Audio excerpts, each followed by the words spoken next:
You will sleep better than you have ever slept. You've never been this relaxed. Are you ready to change your life? I'm Rusty Diamond, certified hypnotist. You don't need to leave your house. You can stay in your bed. You can stay in your favorite chair. You just need a computer or your phone. You can get a hold of me. Stay at home. I'll make your life better. Hypnosisisgreat.com.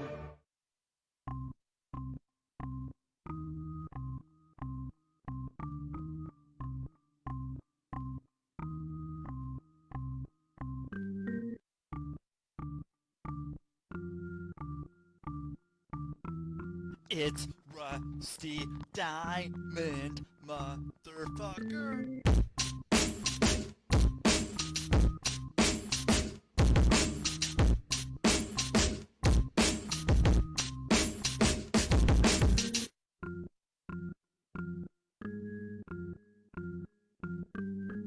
It's Rusty Diamond, motherfucker. Yo, man. Oh, Miss Rusty, what is up, everybody? Welcome to the Public Access Podcast, the podcast. Now the podcast, because we're in Pennsylvania, coming straight out of Intercourse, Pennsylvania here on a Tuesday. And now you can see, I'm gonna have to move that forward, make it so you guys can't see the other parts. This is the whole wall. Trust me. Trust me, it's the whole wall. But thank you for being here on the Public Access Podcast. And I'm your host, Rusty Diamond. And this is episode 493, season 11, because we jumped up to season 11 because we just passed the 10-year mark. Coming up on episode 500. There's a lot happening, a lot of guests coming on. Like I said, I'm going to go back into doing more episodes until it is the season for the water slides, and then I'm not booking myself as much during water slide season. So that's going to be my goal for this year. So once water slide season, maybe this year I'm going to get sponsored by Six Flags or something. Maybe I'm going to reach out to them. I bet Six Flags will like it now that they have their merger and they got a bunch more parks. They merged with, I forgot who, but doesn't matter. Until they sponsor me, this is what you're getting. So thank you everyone for being here. I'm going to bring on my special guest right here, right now. And my special guest right here, right now is Stefan Glazer. And there he is. Thank Awesome. you. Thank you so much for having me on, Rusty. How's it going? Thank you for being here, Stefan. I'm doing pretty great. How about yourself? I'm having a wonderful morning. That's good. And so where did you say you were? You don't have to give me your exact location. So I'm in a hidden bunker in Atlanta, Georgia. Perfect. Okay. I had someone yesterday from just outside of Atlanta on the show as well. So I guess I'm getting that. Yeah, that's actually, I'm just outside of Atlanta, but I always say Atlanta because people know Atlanta. Right. Well, yeah, that works. As it became, I don't know, like whatever 20 years ago, it became A-Town, Peace Up, A-Town Down 20 years ago. But, so then, wait, okay. So you're in Atlanta, and I was talking about Atlanta just a few minutes ago. So this guy would have been on public access TV during. Are you from Atlanta? No, I grew up in upstate New York, so I've only been here for about 6 years, coming up on 6 years now. All right, I was gonna say, okay, well, this is just too much then. But yeah, I was just talking about speaking of Atlanta. Then what was it, on Thursday or Friday? Andre 3000 came out with a new album. Yes, he did. It was different. Like I was like, it was great for. I could do it for hypnosis. Like I'm like, can I just take it for that? But yeah, isn't the what it is what you'd expect from Andre 3000, but Yeah. not what you'd expect. Well, especially he was like going around Japan with his flute and just kind of playing for the last decade. Yeah. But I when I listened to it, I was like, yeah, no, I can get behind this. It wasn't what I was expecting, but it, like you said, it was what I was expecting. So it's like it's great background music. It's great, just like focus work music, but Yeah. it is nothing Outcast related. Nope, not at all. I don't know. Maybe years down the road, maybe Big Boy will rap over it. He's gonna have to slow down his style a little bit for it, but Just a little. you know, who knows? Who knows? And I'm glad. I like it when the musicians can release something on their own that's just experimental, but now everything is, I don't know. I guess he probably didn't use AI to make it. I No. I assume it's probably, yeah, like I said, just him going through Japan, just Yeah. playing around on a flute, like some sort of Legend of Zelda type thing, or That's that, that was the first thing I thought was like, oh, it's like the Ocarina of Time. And yeah. but I actually listened to an interview with him just of like a few days after it was released, and The GQ one, yeah, where he's in the laundromat. and it kind of blew my mind because he's like, yeah, most of it's just improvised. Yeah. I was like, okay. Which it makes it even better. Like it's just like he just hit record for a while, and like, well, this I played for 7 hours in front of 13 people just as I walked through the town, and yeah, this clip here we're gonna make it, and then the names of the tracks. Yeah, the names are pretty far out there. Like Yeah. the first one is like, I really wanted to make a rap album. I'm sorry, y'all, but this is the way the wind blew me, and that's literally like the track. I like, okay, I like this a lot. This is kind of how I name my tracks too, and I'm like, okay, yeah, this is what it really is. It's okay. It's not Being really literal about it. right, which I feel we need. I mean, there's plenty of room to go and make your own observation and jump to conclusions about whatever, but literally this is what it is. This Yeah. is what it is. And so Yeah, let the music be the art, not the title of the song. right. And I mean, I wonder how long people take on titles of songs. It just, Yeah. I don't know. Like I try not to think about that. Usually I feel like I can get a title of a song within the first 10-15 seconds of listening to it back. Like I won't think of it and then write it. Usually I'll do it, and then Yeah, and then it comes. yeah, I had one. I ended up making it. I had one of my shows on public access. Um, I would have. It was a very formulaic show, and it was. I would be chilling, doing something weird. My friend would call me. The whole point of the show was I'm doing something weird. My buddy is like a YouTube guru, and all I want to do is just go over to wherever he is to watch YouTube because it's more entertaining than whatever I'm doing. And so he'd call me up, and then I'd go and do this running sequence, and it would play one song. But then when I get up to the house that he was at, uh, it would play this other song, and it sounded like it was like, I don't know. I felt like it sounded like someone bobbing and weaving, and so I called the song "Bob Weaver." And there was this one guy I knew in high school, and we called him Bob Weaver because he walked like that. He He had that kind of like little this. duck and jive thing going on. Yeah. Yeah.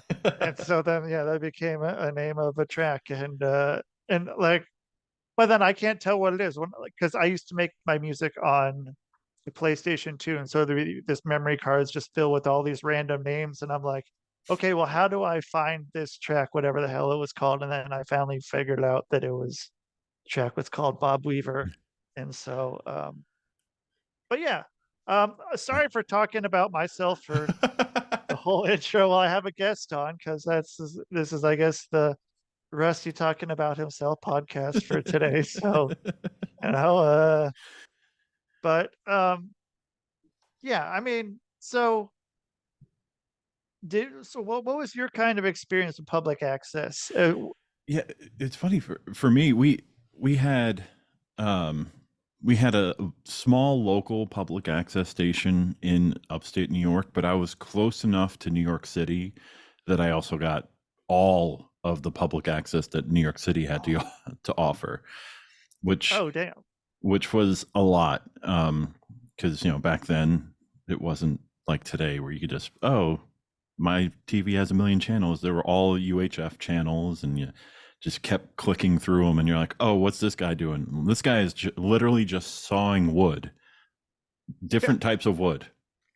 And I would watch it for like a half hour with my dad, and we were just like, what is it? Is something else gonna happen? Is he gonna do something with this wood? No, he was literally just enjoying sawing wood, not even talking. I'm like, this is his show.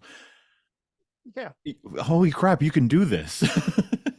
Right. And, I mean, that was the whole thing. Like, there be shows like that where it's someone literally just sawing wood. No, maybe music, maybe not. Yeah, Maybe sometimes. just you just hear the sawing sound and that's it. And doesn't need to explain anything. Like, what are you gonna explain? I'm sawing wood. Like, here's me sawing some more wood. But there was, I mean, public access TV was the YouTube before there was YouTube. Yeah. Yeah. And I mean, I don't know. I don't know if people that are younger than us, like, I mean, public access really it's still around now, but I would say like probably around maybe early 2000s, like 2005. Basically, once YouTube came out, public access TV was dead. Um, Yeah, and I noticed a lot of people moved to YouTube. They either did that or Justin TV before it became Twitch.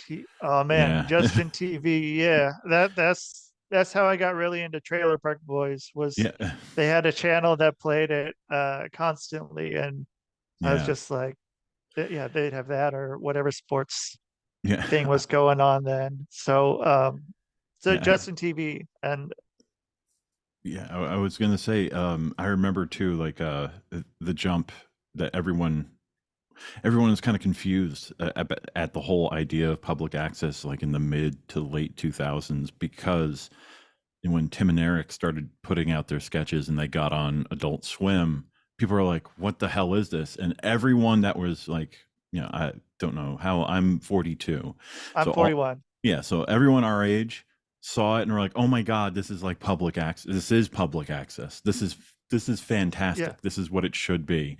And they just took it to a different a different place and a different level. But that was like the charm of their show. Tim and Eric, awesome show, great job. It was just like, oh, it's public access, and it feels like growing up and seeing these weird shows and these people like pouring their heart and soul into something that you're just like, what was going through your mind? Like, Right.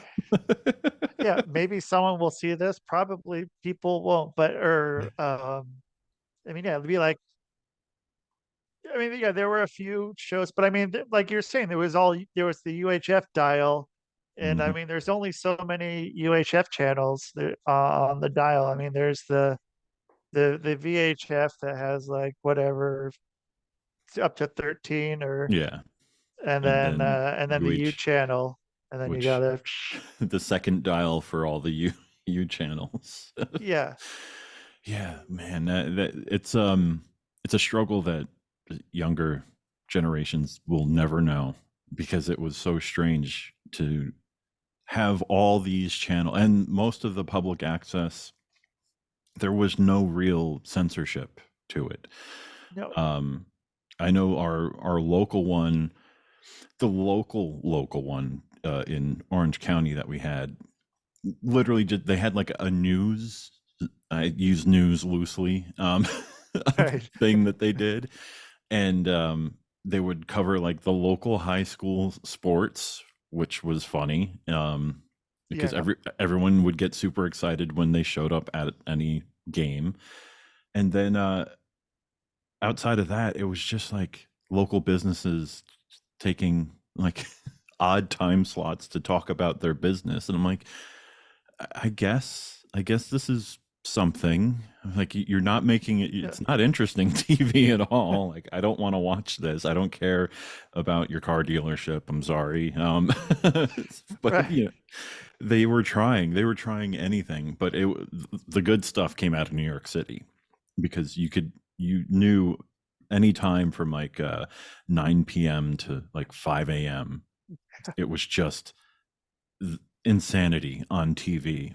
So everyone would be sitting there and hook up their VCR to the TV and be like, okay, we got to record tonight because we don't know what's going to happen. And your one friend would record one channel, I would record another one, and we'd be like, oh, what did you get? I was like, oh, there was like 30 minutes at 1:15 in the morning that they put on some guy just like throwing paint cans at a wall. I was like, I want to watch that. Yeah. Let's sit down and watch this. This is gonna be good. Yeah. It's entertaining. And what can you, and then how do you find these people then afterwards? It's just like you hope they make another Yeah, you're just big. hoping. There was no like, oh, contact me. They would never do that. Right. Yeah, there is no contact thing at the end. Like you could maybe call up the station and be like, yo, who's this person? Like, I don't know, some random guy that comes in the station sometime, like, because they had either you could make it and edit it at the studio, or you can just give them a thing on your own, Mm. and they'd play it, which became sort of a thing later on. But I mean, before you had to like at least edit it in the studio, which used to be the rule. And then it was just like you can just give them something, and that's what I ended up doing later on was just giving them it was a weird file. It was like a MPEG 2 or something, some files. I had to go and like get that all on there. So I had a show, and then also like a local wrestling promotion, put that on there, and then so there was That's those. that's pretty awesome. I always love hearing when people have there was like a local wrestling promotion, because I mean, everyone, I think every market has one, even if it's just like four dudes, Right. put on a show every week. We always had this issue about where I was in the Hudson Valley, is that at the time, that's where the WWF was. Like, that was the 80s, like the Mid Hudson Yeah. Civic Center and all these places. That's where they wrestled. So it was like, it was before they became the big show that they are. So they were Right. still fighting with all these other. So it was like the tiny promoter would just get swallowed up and like spit out, because of like, well, I can literally go watch like Superfly Jimmy Snuka and all these people Yeah. across the river.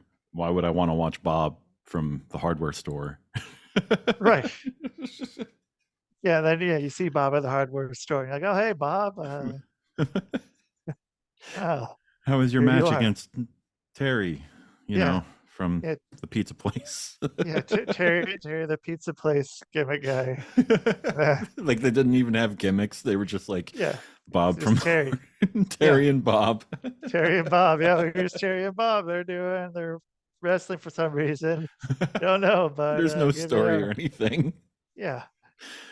Yeah. Yeah. It's I mean, it was the Wild West, and with YouTube censorship, it's harder to get that now. And I mean, I don't know who's tuning into or even knows how to tune into a public access channel anymore. And Yeah. I mean, there's like, so I use Rumble if YouTube doesn't let me do some of my content, but then Rumble has a lot of affiliations with, it's a lot of, There's a lot you of know, like political yeah, issues with Rumble too. Yeah. right. And that seems what it gets used for mostly. And it's like, well, like I'm not trying to like I don't care about politics one way or another. And like, but it's like this is a place where I have the freedom, but like I want YouTube to have the freedom to be able to put on whatever, but so much stuff that I want to do gets shut down. It's like, okay, well, I can only do this on Rumble, but only people that want to watch Rumble are only this certain demographic. Yeah, yeah.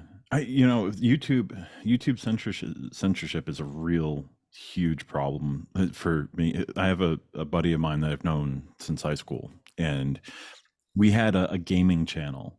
Just some of the fun game content that we would make we did a lot of like retro games, talked about games, put up silly clips and glitches all the time. It was fun.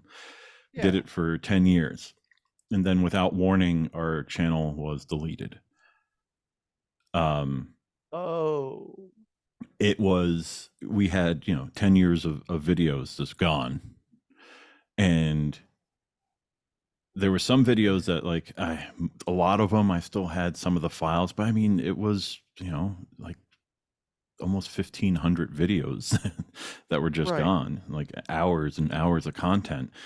And I appealed to them. I was like, hey, it's like they're like, oh, there was nudity. I'm like, timeout, it's video games.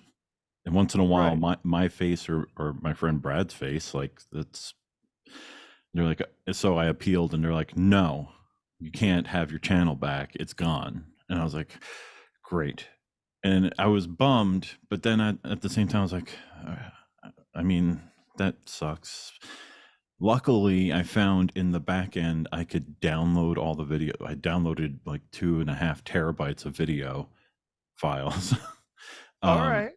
And because most of them were just like small, like 20 to 30-second clips or like 5 to 10-minute videos. And I even said, I was like, well, I don't understand. And then I looked, and it was our most popular video. And it was from a game that in that video for like 3 seconds, there was in-game genitalia. And that is what caused Wow. the entire channel. And they're like, we sent a warning. I was like, no, you didn't. I mean, I have email record here. This got no warning. You just deleted the channel. And since we're not like a big channel, we only had like 1,000 people, and it was like just gone. Everyone kept sending us like messages. They're like, what happened to all your videos? I'm like, YouTube doesn't like cartoon genitalia, I guess. Right. And then I mean, your following gets fucked. Like, 1,000 people takes a long time to. It took 10 years for us to ramp up to. Yeah, right.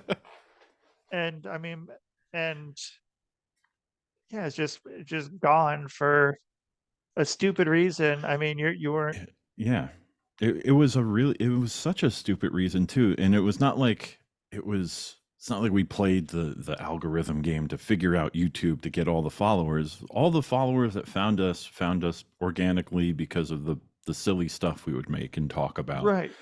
So it was like those were 1,000 people that just really enjoyed our content, and it's like, oh man.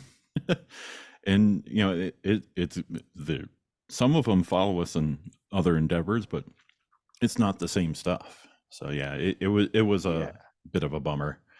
Man. And so what would you do to rebound any of that, or did you go pivot to a whole new direction and just like it's funny personal vendetta against YouTube? we both had our own separate channels. Like I had like just a personal channel that I ended up changing into part of like my podcast channel. So I was like, all right, I'll put up podcast clips. And then my buddy Brad is a drummer, and he's a studio drummer and plays in a bunch of bands, and he took his personal one and turned it into a drumming one. But now, Ooh. since I have access to all of those videos, I can pull all the drumming content ones and the more creative ones that we created, and I'm handing them all off to him so he can repost them on his, because he has a pretty big following as a drummer, and they know he does mostly video game music. So Cool. it'll be a nice like additional thing, because it'll get new eyes on some of our old content, and bring people joy, make them laugh, hopefully. Yeah, which I think is the backbone to all that, all of the making content. I mean, sure, there's the making content for monetary gain, but I mean, there's also just to make someone feel something. Yeah. I mean, I think that's important in anything. I don't know. Yeah, no, I feel like content creation is important. Obviously, it's a creative outlet for people, but that's how I look at it myself. Where even what I'm doing now, where it's a completely different area of my life. It's more of like a personal thing with mental health, and with like ADHD and all this neurodivergent stuff. What I found is, hey, if I can talk about it, one, it makes me feel better, and it lets me be able to like get things that are in my head out. The second big thing I realize is it's helping other people understand it, that's a great plus. And then a third thing I notice is the people that like come on my podcast or to reach out to me, and they want to talk about what they're going through or what they've done to like help get through whatever they're struggling with. I was like, okay, so I'm actually doing a thing that's helping people, and it makes me feel good. I was like, and it doesn't have to just be the silly comedy, like weird stuff that my friend and I made. I was like, so it's that expression, that being able to do that. And it would really like it. I'm with you. There needs to be like a platform that has the potential reach of YouTube without the restrictions of YouTube. Right. And yeah, I mean, Rumble like it is it, but it doesn't have that same, oh, I'm gonna go watch Rumble. Like, no, you're not. No, no, you're not. People are, you don't. Do you have the app on your TV at home? Can you be like, hey, I gotta watch these channels I've subscribed to? Like, no, you're not going to. No one's gonna be like, oh, do you check me out on Rumble? And next question is always, what's Rumble? Yeah. What? Yeah, I don't know. Well, it's like YouTube, but no one watches it, and it's mostly just a bunch of like, the political shit. Oh, okay. Well, I'm not going to check that out then. Yeah, and so I'm not even going to download it. Thank you for warning Yeah. me. So, I mean, how do we get someone to come up with the new YouTube? I mean, where's our person with all this, and then we can just crash it over and over until they get a big enough amount of server space to be able to handle a new YouTube. And why? I mean, does YouTube or Google just shut it down as soon as someone tries to do it? Yeah, I feel like I feel like that's what would happen, because Vimeo tried for the longest time, because there's no censorship on Vimeo, but right. to have access to like higher bit rates and everything like that, you have to pay to use Vimeo. Like you have to pay like a creator's fee, which I mean, that's fine, but the big problem is like, where's the monetization on the other end? Like, and like, where's that? It's more like a portfolio site at that point, and not so much a content creation platform. Right. And I mean, which again, yeah, goes to like, it's more of a portfolio and more just to stroke your own ego and like, Look what I've done. yeah, look what I've done. It's making me no money and I'm paying for it, but look what I've done. And I mean, that's even how it was with podcasting for so long. Like when I started this show 10 years ago, I did it all on YouTube. It was audio and I just did it on YouTube because like, why the fuck would I pay for uh hosting Hmm. for a show that's making me no money? You know, this the same buddy that I had the YouTube channel with. The reason why we made the YouTube channel is we had a podcast going back in 2010, and Oh, an infancy of podcasting there. yeah, it was fun because it was still like the same title. It was called Yo, Check This Out, and it was like everyone's like, Cool. I don't, and they're like, I don't understand. Why is it Yo, Check This Out? I was like, it's a Killer Instinct reference. We're video game nerds. Like it's always going to be in our blood. Yeah, Nintendo 64 was a big thing, man. That fucking the different colored cartridge of Killer Instinct. Yeah. But we created the podcast and we didn't know what we were doing. I had the knowledge of like audio engineering knowledge, and I had the technical knowledge to do it remotely before, things like Zoom and things like even like Discord and all these other things. Like I had ways that I was like, okay, we can figure out a way to record it. And our podcast was in the top 20 of comedy podcasts and video game podcasts. And it was Cool. super awesome. We had thousands of people listening, like, which was unheard of. Right. There was no money in podcast it.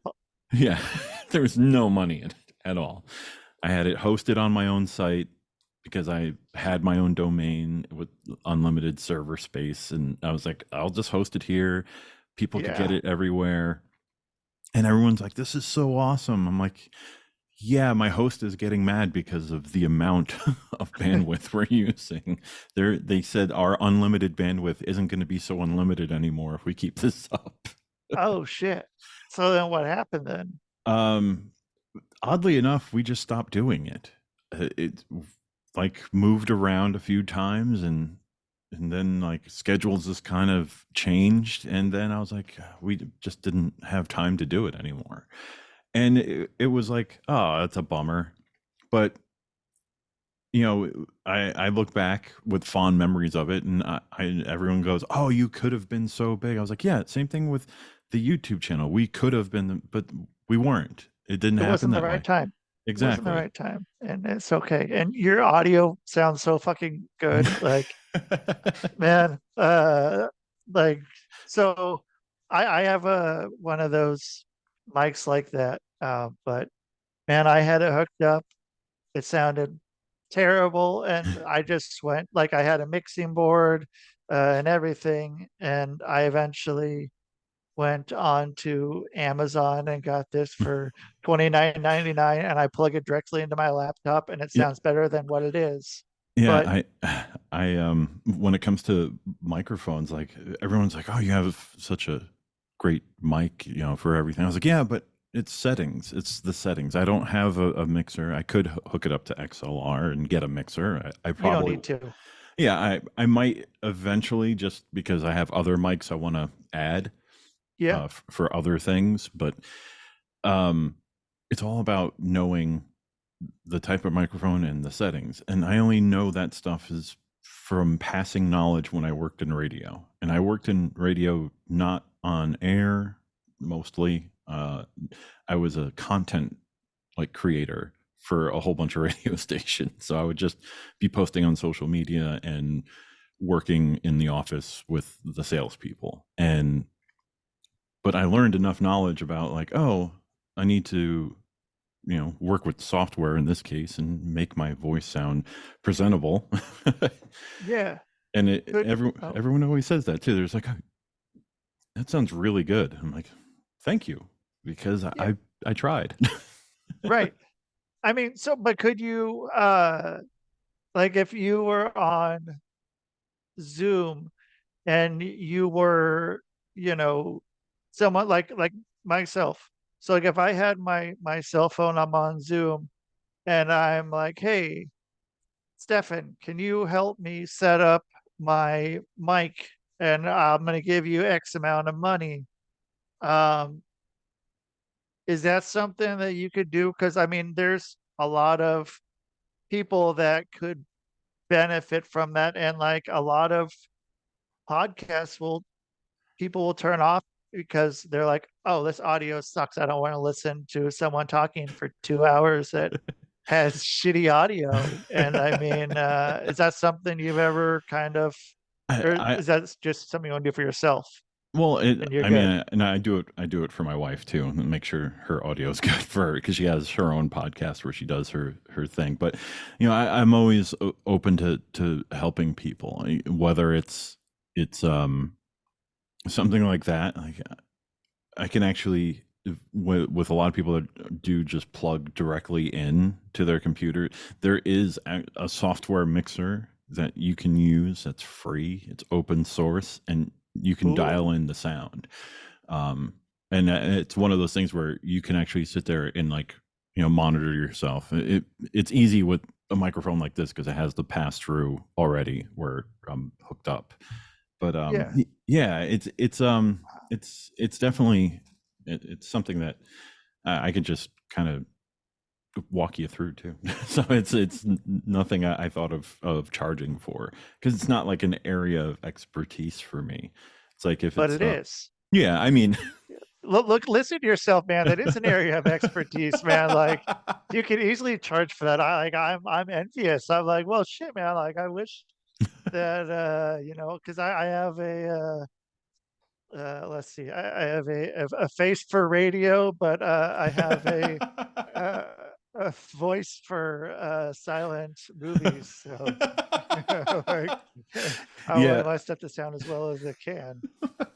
I used to love that term that you got a face for radio because every DJ and jock I knew that was in every station, literally always you'd hear their voice on the radio. You're like, wow, that is one awesome voice, and then you meet them in person. You're like, that's you, and you hear them talking. You're like, oh man, that is you.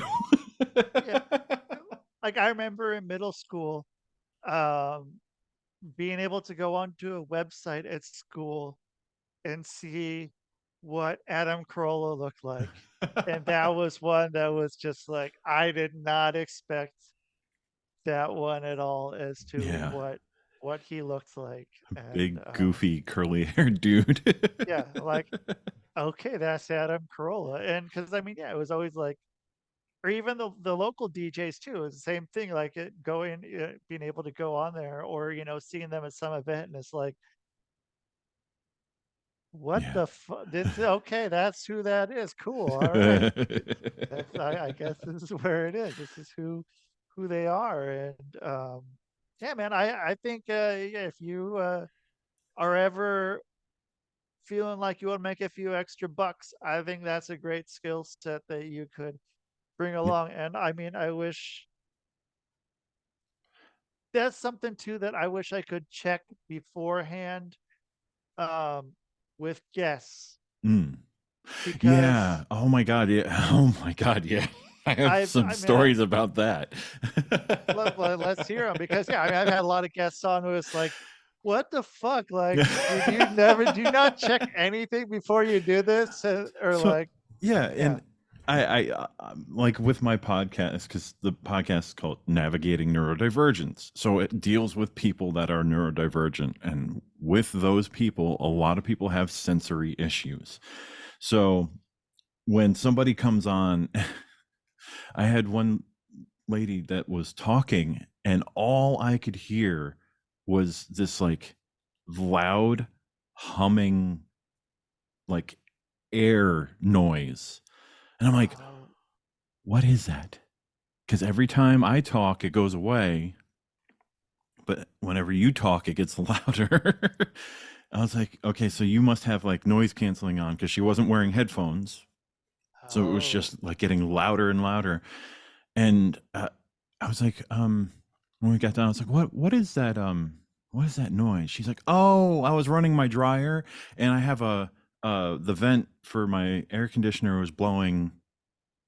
I was like blowing on the microphone. That's what that was. It was blowing on the microphone. I was like, wow, it's going to take a lot to edit that. Yeah. Yeah. I was like, did you not think like we're going to have a conversation? You might not want to be in a room that your dryer is running and that. Yeah. I mean, I've had a lot of episodes where I don't have the microphone, or not the microphone, the air conditioning on, and like I have sweat dripping down, and like I'm just turning all different kinds of Yeah. colors, but I'm I, like, save it for the audio is gonna be good. The audio is gonna be good. my secret weapon, this little fan. Ooh, it doesn't like being near the microphone.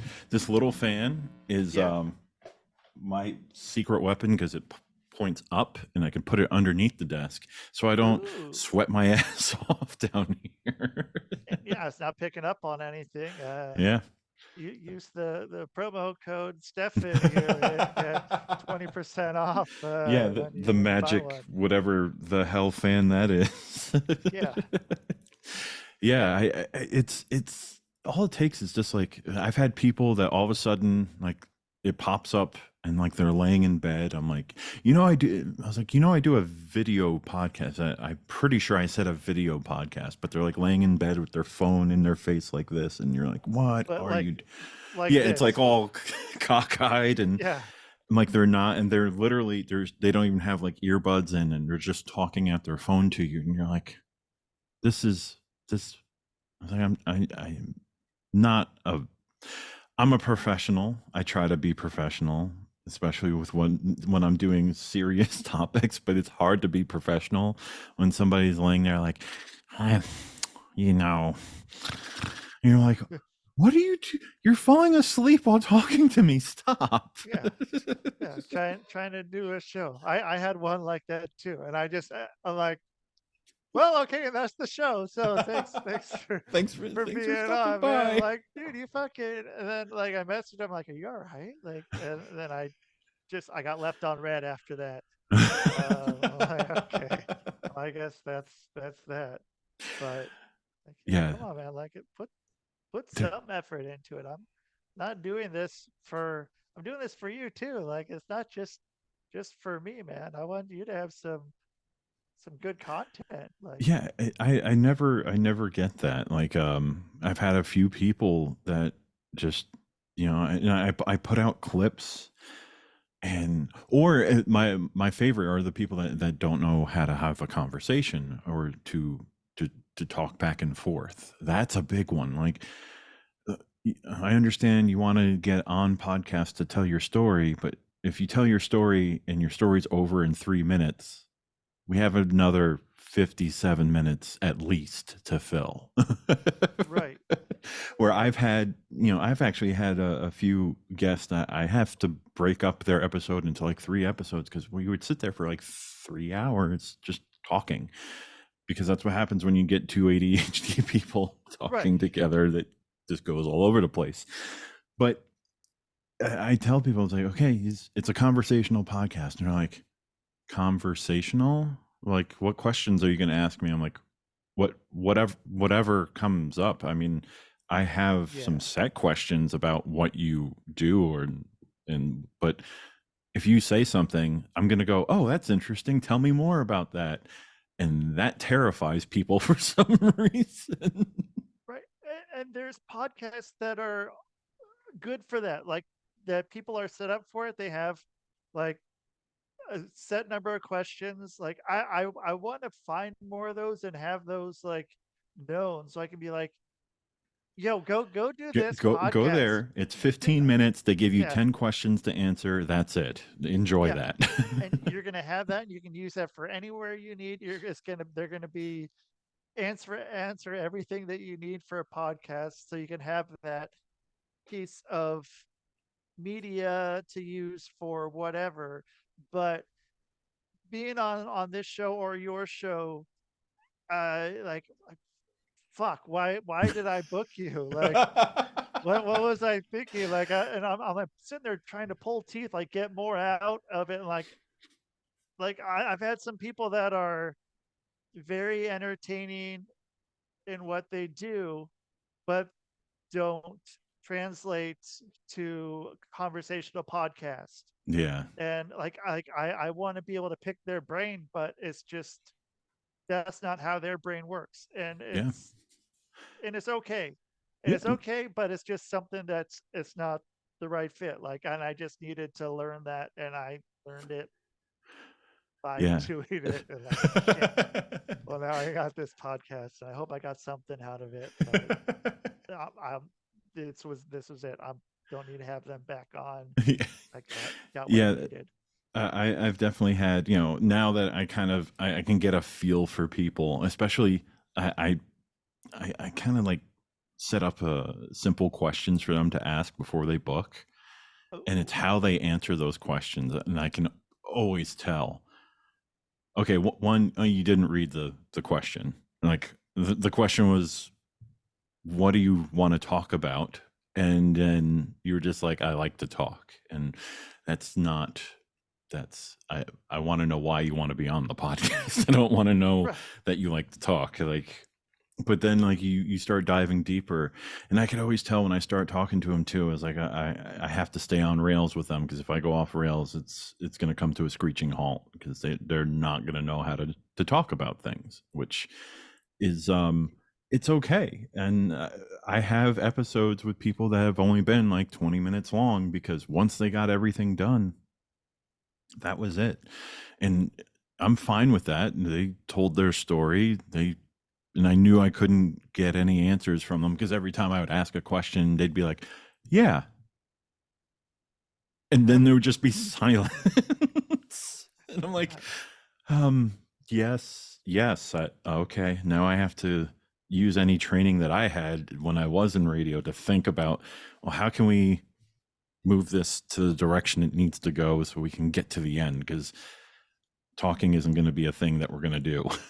Yeah, there's gonna be something that's like, oh shoot, okay, well I'm looking at the time, I don't have clocks in here for a reason, but like, yeah, I'm like, okay, well this is like, I wish I knew before that like it was gonna be a 20-minute show. I don't come up with questions beforehand, and I don't like doing that, because like you said, there's plenty of other podcasts where they can get that and they can have that ready to go.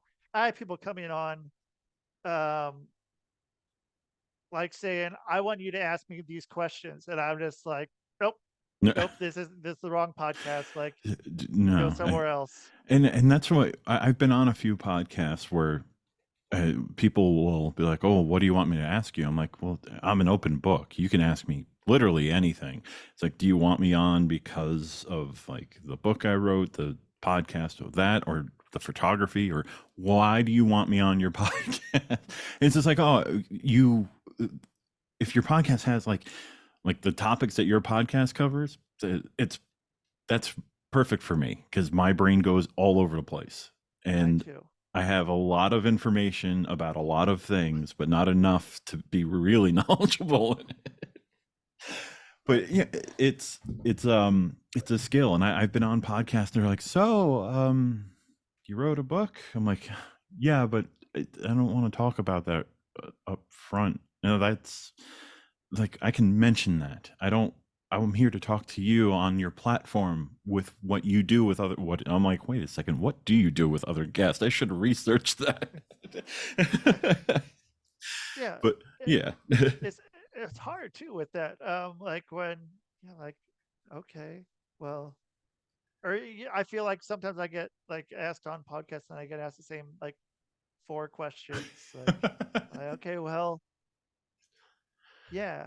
But then I've had some too then where it's like I do that, and then I end up talking for an hour and a half and just taking the whole conversation. I'm like, I feel like a dick, but like I don't know what to do otherwise. Like you just like go and talk about it, and like, I don't know. I know my story. You want me to tell my story? I'll tell my story, but it's gonna be an hour and a half of me just talking. But like, you want that, like, you can go and copy and paste it, man. Go like download the audio from this. Here's where I do this whole conversation. Take it and be like, okay, here is like here's the start of my show, and then here's Rusty. Let's paste this in, and then you're done. Like I don't want to come back and do it again. Like Yeah. telling jokes, man. I fucking hate telling jokes. Like I don't like stand-up comedy was horrible. Like I don't like I don't want to craft a joke and have it great and be telling the same joke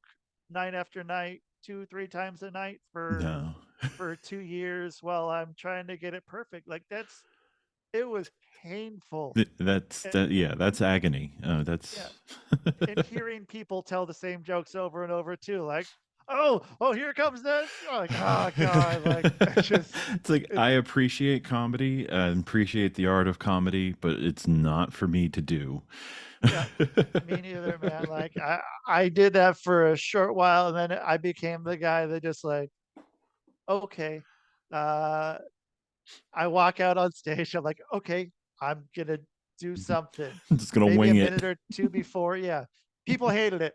Some people hated that. They did not like booking me for shows, man. I mean, yeah, one show I showed up, someone left a hula hoop on the ground, and I picked up the hula hoop and I hula hooped for like fucking 5 minutes while talking about fuck. I don't know what the fuck I was talking about, but or I'll just go with whatever, or you just start talking to the crowd, and like I don't know, like it's entertaining for me, man. Hopefully it's and like they'll have something to talk about when they leave. They're like, that guy, I don't know what the fuck he was talking about, but like he was talking to me, so like it was all right. But yeah, Yeah. you're not gonna get a solid 5 minute, 15 minute thing from me ever.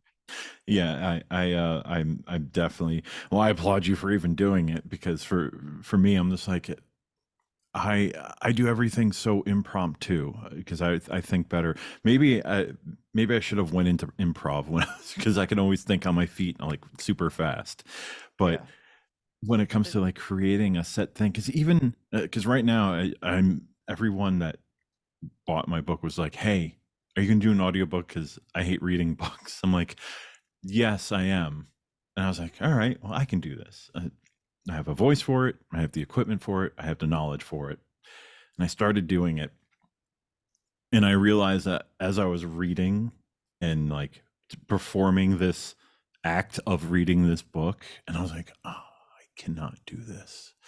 It's like I know I can, and people and do it, but like this, all I want to do is like change things. I'm like, I can't have a set thing. It's like, can I right. just can I improvise the entire book and just really confuse people that get the audiobook and find out it's a completely different thing? Because there's something about like, I already did it. I don't want to do it again. Uh-huh. I completely understand that one. Yeah, like once it's done once, I don't want to go back. And man, like it was the same thing in wrestling too. Like there'd be people who want to do the same thing over and over, have every little thing planned out. I'm like, nope, you're working with the wrong guy here, man. This is not me, man. Like, so you're not gonna try to get me to remember fucking 10 things to do in this order, and like, no, I'm gonna go out there. I'm gonna feel what's going on, and why not go and make your audio book on the fly? It actually is it'd be a Who's pretty done fun that? idea to do. Yeah, I don't know anyone who's done that. Like, It's fuck like it, fuck like like little tiny tidbits are the same, but it's like everything's like a little out of order, or it's off, or I go on a completely different tangent and just talk about something else, because that's what happens. And right. so it would be the perfect audio companion to the book. If somebody buys the book and starts following it, you're like, oh yeah, this is the first pair.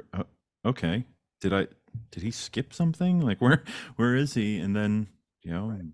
But who do you think's gonna go and follow along with the book? Or like I don't know like what the crossover is for people who read the book as opposed to people who listen to the book anymore either, That's because it true. would really only be to you.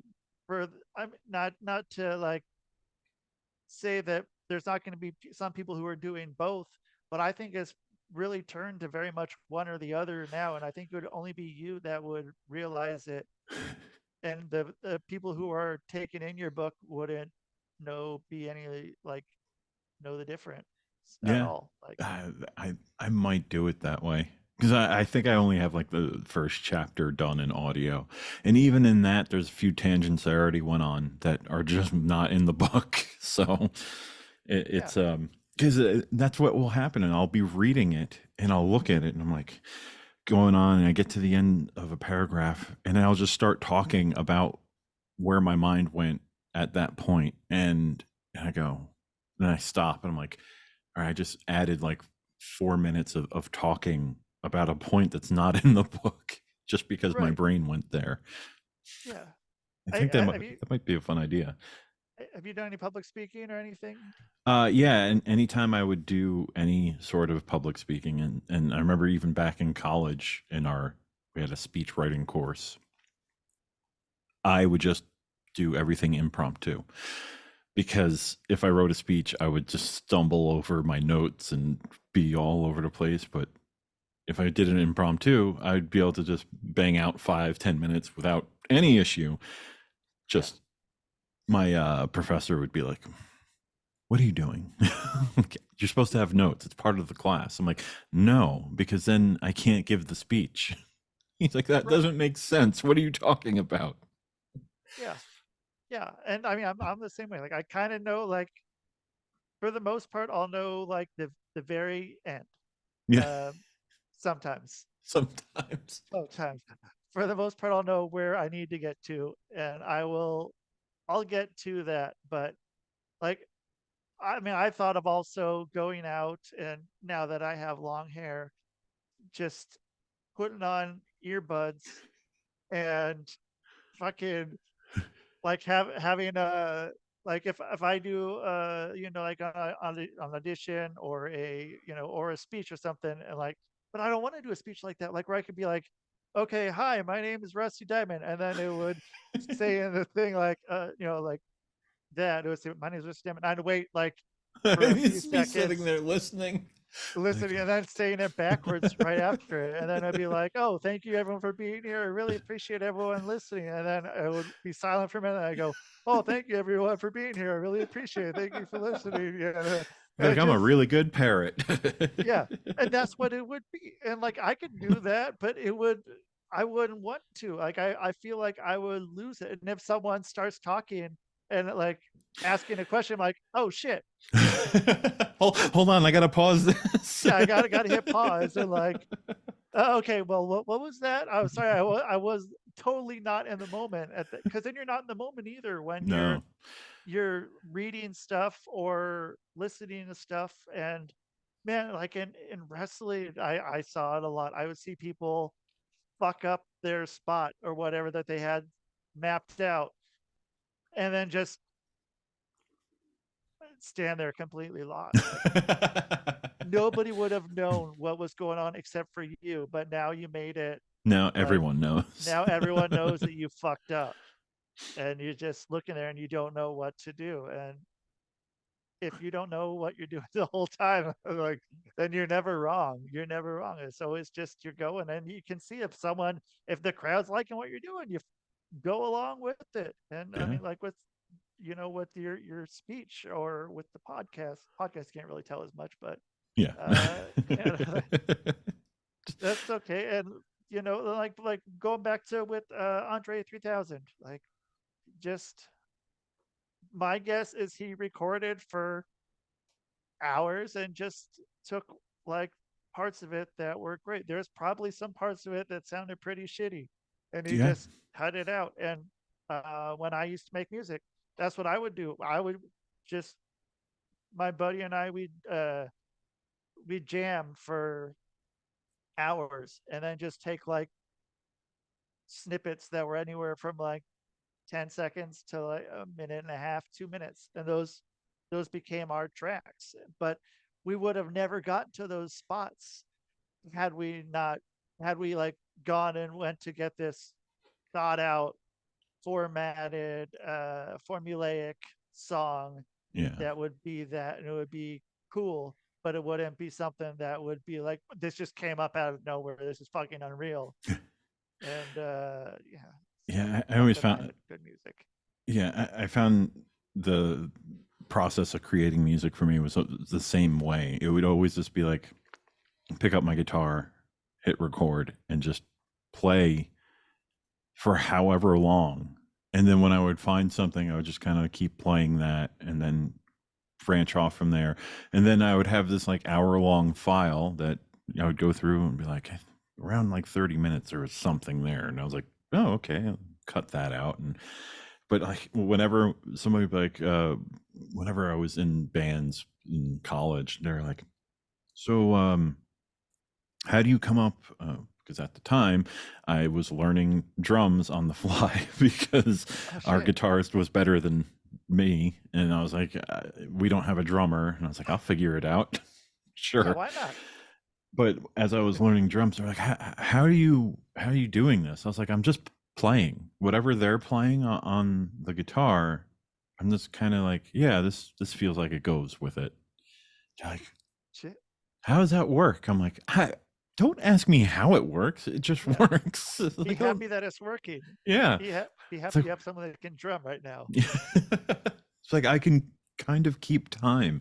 I think that's all that mattered at the time, and I was coordinated enough to use all 4 appendages. So it was like, all right, you're much better than anyone else we had sitting there. So, but yeah, it was always that thing where I'm like, oh, if you tell me, oh, I need you to do this for the chorus, I'm like, no, I'm not going to do that, because one, I don't know how to do that. I don't know what you're talking about.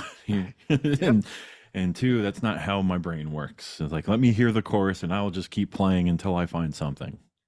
And even if it takes 3 hours, it takes 3 hours. If it takes 20 minutes, then so be it.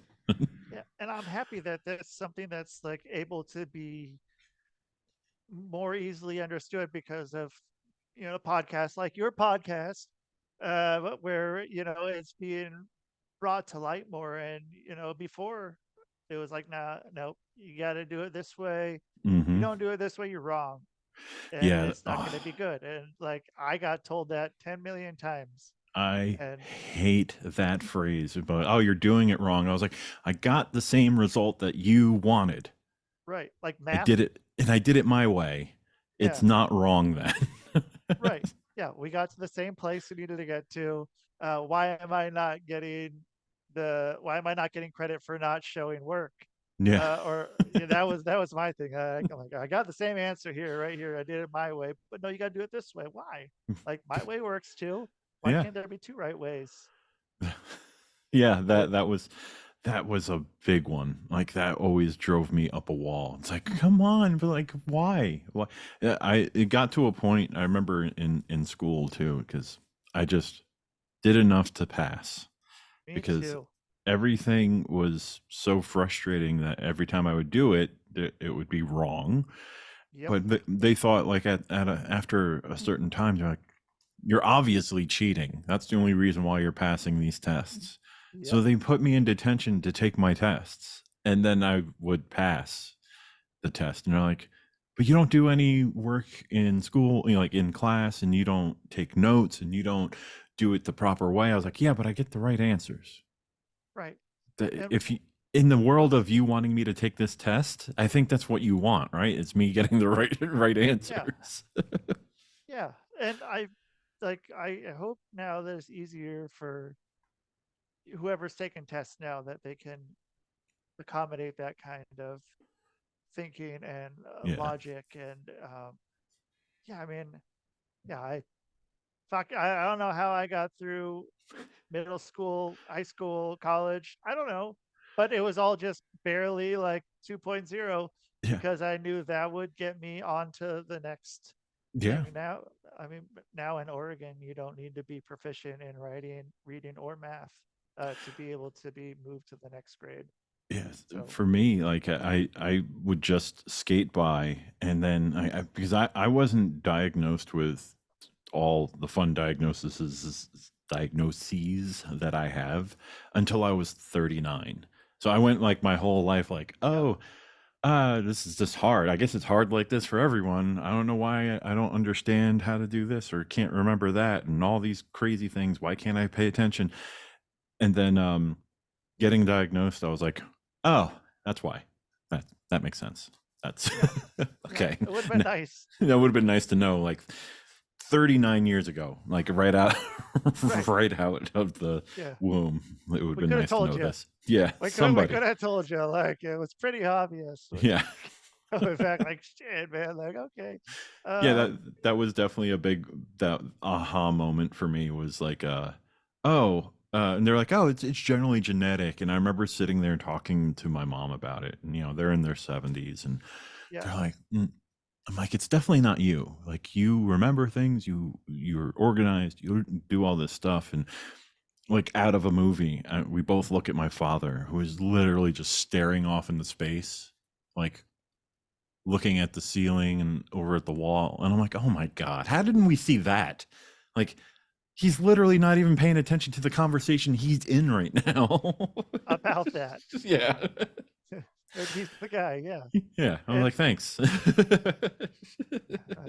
it is. There's our answer. Yeah. And yeah, I mean, so I mean, yeah, I hope it's easier for whoever is experiencing that now. And hopefully I just more talking about it. And, Yeah. So then where can people find, I guess, your book, your podcast, whatever, if they want to talk to you about whatever people want to talk about, because that's where what kind of person you are. Yeah. I always tell people going to stefanglazer.com has everything. I have a bunch of websites, but they all interconnect, like navigatingneurodivergence.org, which is fun to spell out because that's Navigating Neurodivergence is like the name of the podcast, and the book is Tools for Navigating Neurodivergence. So it's all like connected, but Stefan Glazer is much easier to remember and spell.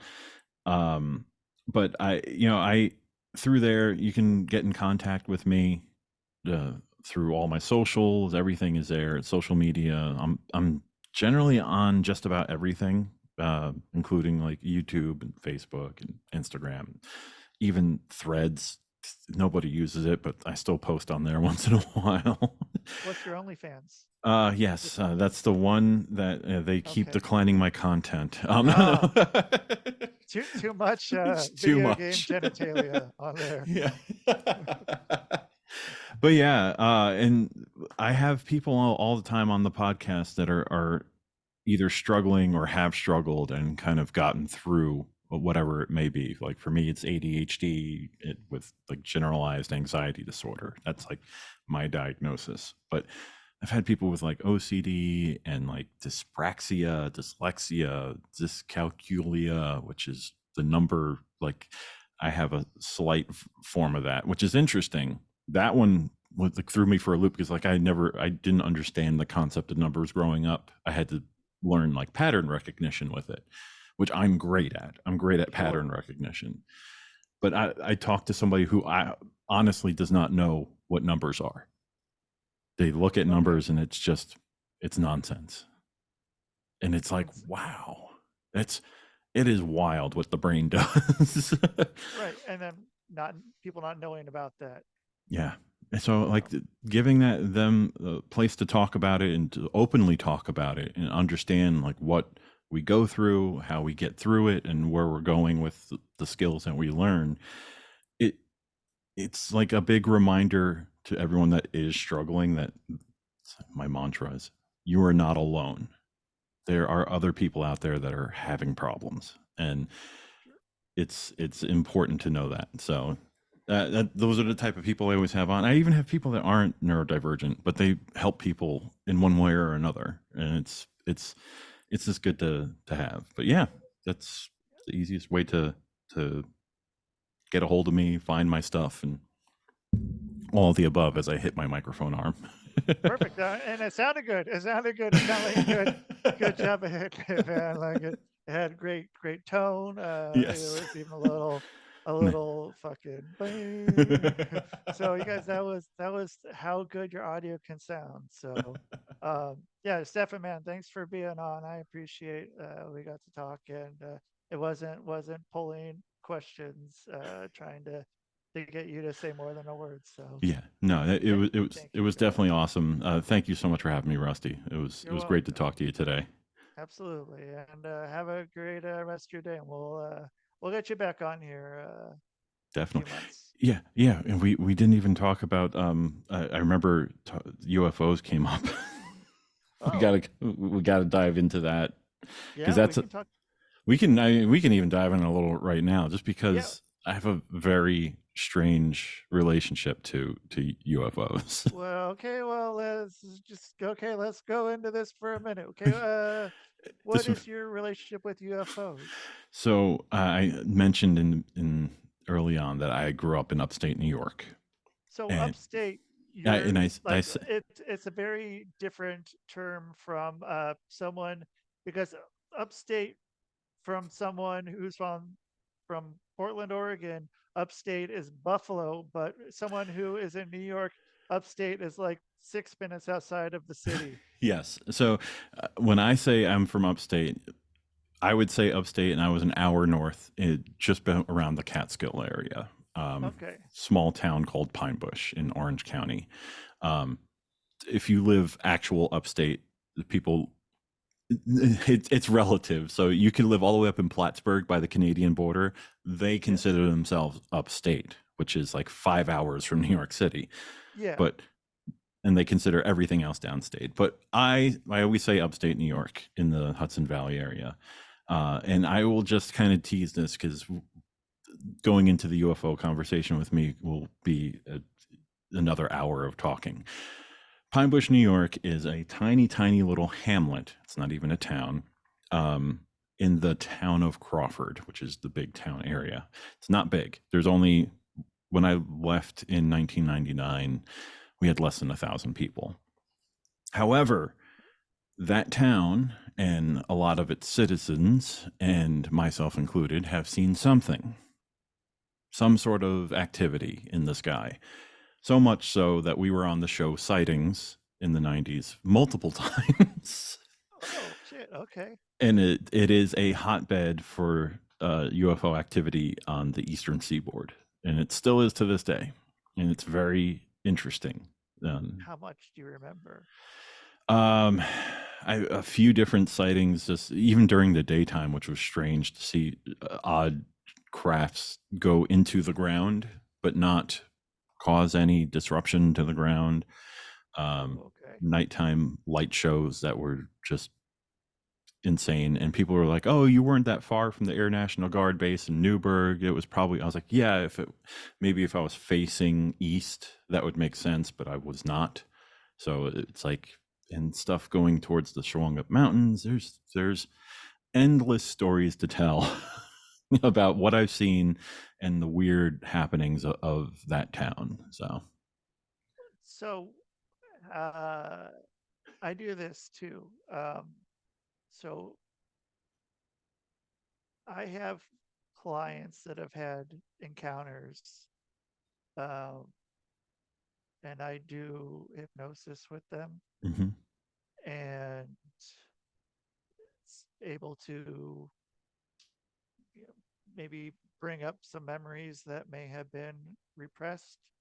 If that's something you're interested in as I'm well. I'm always Um, interested in that. Only because I have done some hypnosis work and some regression work too, like to go just deep and find out what was going on growing up. yeah.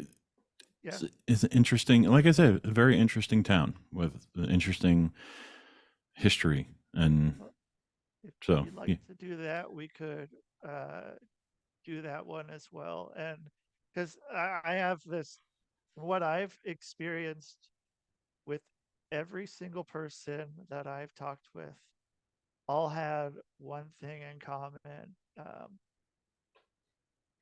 and it was, I just want to see if this keeps on going. And it's been, the number is getting pretty big, but this, every single one of them has had one constant. and all different places around the world, but all things have one constant. And I just want to see if you're part of that one constant as well. So Hmm. yeah, we can dive into that then to the next Yeah, time or before or definitely. whatever. But Yeah, yeah, I like that. I like that idea for next time. Definitely. yeah. All right. Well, cool. Well, next time on the Public Access Podcast, that's what's going on. Probably in what is that, February, March, somewhere in there. We'll get you back. That sounds great. Cool. All right. Well, hey, have a great rest of your day, and yeah, we'll talk soon. All right. All right. Thank you so much, Rusty. You bet, bud. All right, Stefan Glazer, you guys, there he is. There's Stefan Glazer. Boom, boom, boom. That was fun. I enjoyed getting to talk with him. So check out his stuff. Maybe you'll hear his new audiobook that's not like his physical book. So go ahead and check that out. Maybe it will be exactly the same. Maybe it won't. Check out his website. Check out his he has a .org. So that means there's a nonprofit, 501c3 probably attached to it. Yeah, you guys. So let's get this going, and let's thank everyone. Uh thank you to everyone listening. I appreciate it so much. I love everyone that listens. Always makes me happy that people are checking this out. Oh geez. I was trying to do something good, but I don't know if I'm gonna be able to do that. Can I go and I can play this? So there we go. Oh, cool. Let's see if I can open this up and get this. Ah, shoot. Come on, open it with VLC. Boom. Okay. You guys, you can also call in. Uh, I encourage people to call in because it's cool like that. So call in, leave a message, 503-974-6420. I'll play it or don't. I don't care, but maybe you want to leave a message. And you're like, Messages? Messages? We don't need no stinking messages! but I need messages, 503-974-6420. You guys, thank you so much for being here. And that is the show, man. Boom.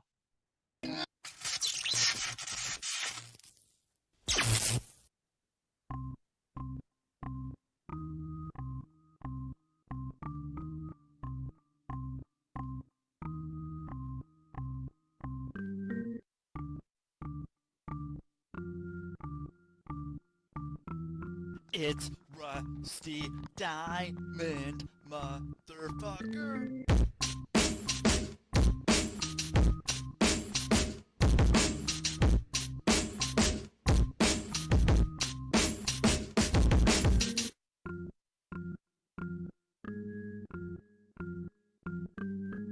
It's Rusty Diamond, motherfucker.